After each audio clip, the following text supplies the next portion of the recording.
السلام عليكم ورحمة الله وبركاته.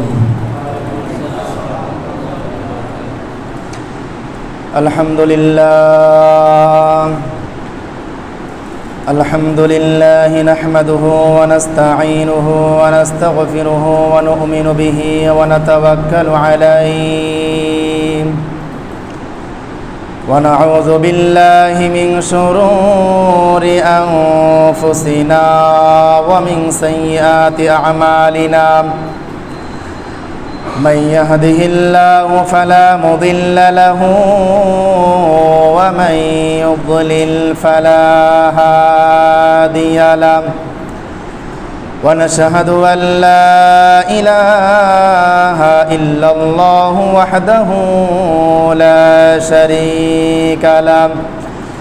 ونشهد أن محمدًا عبده ورسوله أرسله بالحق بشيرا ونذيرا وداعيا إلى الله بإذنه وسراجا منيرا. فقد قال الله تعالى في كلامه المجيد والفرقانه الحميد: أعوذ بالله من الشيطان الرجيم. إن الله وملائكته يصلون على النبي يا أيها الذين آمنوا صلوا عليه وسلموا تسليما. اللهم صل على سيدنا مولانا محمد وعلى آل سيدنا مولانا محمد حبيبنا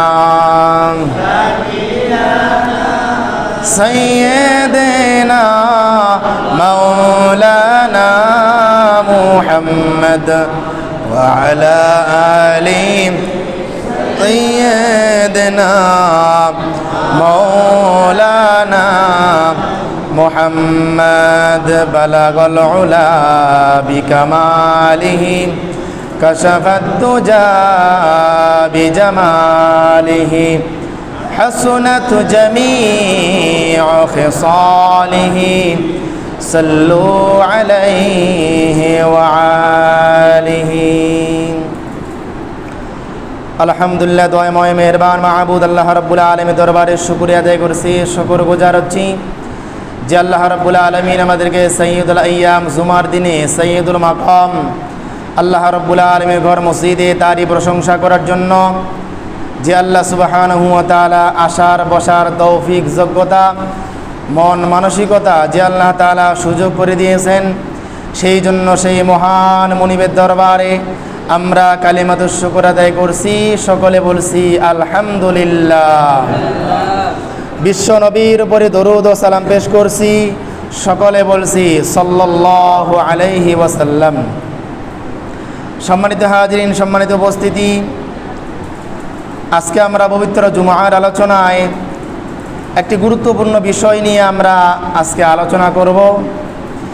যারা আমরা এখন পর্যন্ত মসজিদে চলে এসেছি তারা আমরা মনোযোগ সহকারে কথাগুলো শুনব এবং এই কথাগুলো শোনার পরে আমরা সিদ্ধান্ত গ্রহণ করব। যারা দেরিতে আসবে তারাও এই কথাগুলো শুনবে ইনশাআল্লাহ তাআলা। সম্মানিত হাজিরিন, আমরা আজকে পবিত্র জুমার আলোচনায় একজন মানুষ আরেকজন মানুষের উপকার করলে কি সওয়াব হবে, কি লাভ হবে, এই বিষয়ে আজকে আমরা পবিত্র জুমার আলোচনায় সংক্ষিপ্ত সময় আমরা আলোচনা করব। যেই সমস্ত মানুষেরা সুবিধা বঞ্চিত, যেই সমস্ত মানুষেরা অভাবগ্রস্ত, যেই সমস্ত মানুষেরা অভাব অনটনে দিনাপিতাত করতেছে, এই সমস্ত মানুষদের উপকার করলে, উপকারে আসলে আরেকজন মানুষের কতটুকু ফজিলত হবে, কতটুকু উপকার হবে, এই বিষয়টাতে আমরা সংক্ষিপ্ত সময় আজকে পবিত্র জুমার আলোচনা করার চেষ্টা করব ইনশাআল্লাহ তাআলা। সম্মানিত হাজরিন, পৃথিবীর যত মানুষ আছে, যত মুসলমান আছে, প্রতিটি মানুষ, প্রতিটি মুসলমানকে মানব সেবায়, মানব উপকারীর ভূমিকায় অবতীর্ণ হতে হবে। কারণ মানুষের উপকার করা, মানুষের সেবায় নিজেকে নিয়োজিত করা, এগুলো কাজ হলো ইসলামের সৌন্দর্য, ইসলামের শারে, খিদমতে খলকি অর্থাৎ মানুষের সেবা। বিশ্বনবী মুহাম্মদুর রাসূলুল্লাহ সাল্লাল্লাহু তাআলা আলাইহি ওয়াসাল্লাম বলছেন, খায়রুন নাসি মান ইয়ানফাউন নাস। আল্লাহর হাবিব বলেন, আমার উম্মতের মধ্যে সর্বশ্রেষ্ঠ উম্মত হলো তারা যারা অন্য মানুষের উপকার করে। বলুন সুবহানাল্লাহ। খায়রুন নাসি মান ইয়ানফাউন নাস, আমার উম্মতের ভিতরে ওই সমস্ত উম্মতেরা, আল্লাহর বান্দাদের ভিতরে ওই সমস্ত আল্লাহর বান্দারা দুনিয়ার জমিনে সর্বশ্রেষ্ঠ, সর্বোত্তম, যারা বিপদগ্রস্ত মানুষের, সুবিধা বঞ্চিত মানুষের যারা পাশে গিয়ে দাঁড়ায়, যারা উপকার করে।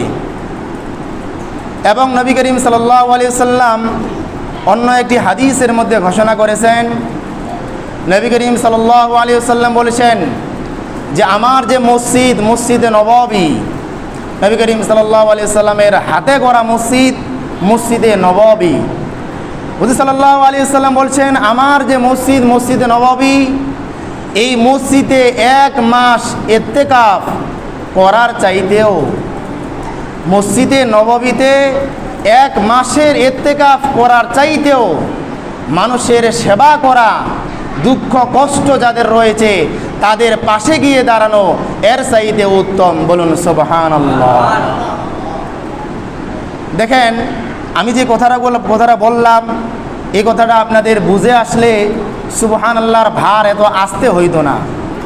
যেখানে নবী করিম সাল্লাল্লাহু আলাইহি ওয়াসাল্লামের রওজা মোবারক রয়েছে, যেখানে হুজুর সাল্লাল্লাহু আলাইহি ওয়াসাল্লাম যেই মসজিদ নিজে নির্মাণ করেছেন, যেখানে সমস্ত সাহাবায়ে কেরাম রাদিয়াল্লাহু তাআলা আলাইহিম আজমাইন তিনি নামাজ পড়েছেন, হুজুর সাল্লাল্লাহু আলাইহি ওয়াসাল্লাম যেই মসজিদের ইমামতি করেছেন, হুজুর সাল্লাল্লাহু আলাইহি ওয়াসাল্লাম যেই মসজিদ নির্মাণ করেছেন, হুজুর সাল্লাল্লাহু আলাইহি ওয়াসাল্লাম বলছেন আমার ওই মসজিদে 1 মাস ইত্তেকাফ করার চাইতেও বেশি সওয়াব অর্জন করবে ওই মানুষটা, যেই মানুষটা আরেকজন মানুষের সেবা করবে, সহযোগিতা করবে, সাহায্য করবে। বলুন সুবহানাল্লাহ।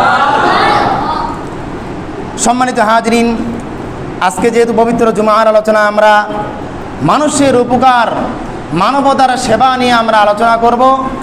এবং সর্বশেষ বাংলাদেশের বর্তমান যে প্রেক্ষাপট, বাংলাদেশের সবচাইতে বর্তমান যারা কষ্টে আছে তারা ফেনী, সিলেট যারা রয়েছেন সেই সমস্ত এলাকার মানুষেরা, তারা বন্যায় ভাসতেছে, কত মানুষ তারা কষ্ট করতেছে, নিজের বাড়িঘর ছেড়ে নিজের জান বাঁচানোর জন্য তারা অন্য জায়গায় অন্যত্র চলে যাচ্ছে।